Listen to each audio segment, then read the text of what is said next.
Well, May is Foster Care Awareness Month, and there's a need for foster parents right now in Western New York. And here to talk to us about that is Jennifer Legarreta from Gateway Longview. Jennifer, thank you so much for being here. Really appreciate it.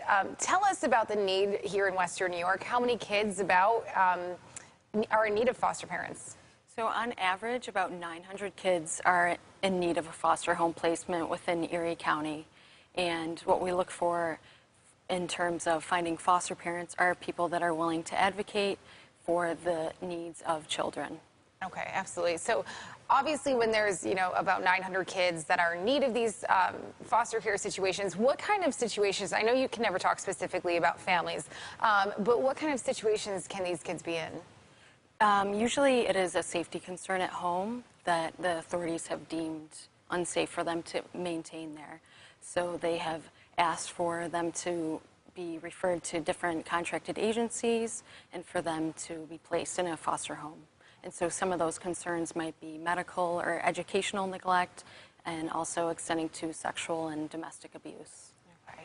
We know that obviously people who do work as foster parents and accept this, they're obviously very special people because they're bringing these kids into their own homes, treating them as their own. What kind of people do you look for?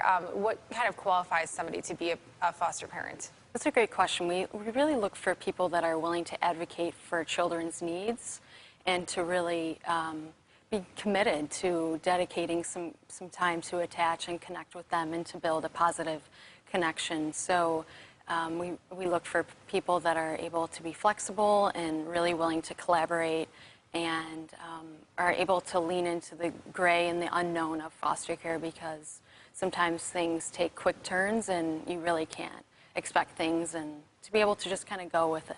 Right, absolutely. And I just talked with a family, obviously but for people at home, I talked with a family earlier today, and you'll see that story in the next few days here on News 4. But they, started as foster parents. Now they are about to adopt the baby that they fostered her since she was only a few days old, really. So, it's so telling what these situations can turn into. What do you think as far as, the kind of impact that foster parents can have on a child? So I would say resiliency research shows us that it takes one positive connection to help a child improve their outlook or even to change their disposition. And so for our hope would be for that positive connection to be made with that foster parent. And the impact is long-lasting, and it changes lives for both the foster families and the youth that have been within that foster home.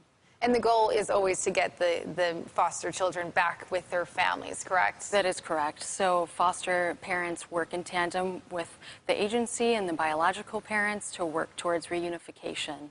And then if that's not able to be achieved, then adoption is possible. Okay. Jennifer, thank you so much for being here and filling us in on this. Again, we will put all this information up on our website, WIVB.com, in case you want to be a foster parent or even look into it just to get the conversation going. Jennifer, thanks again. I appreciate it very much.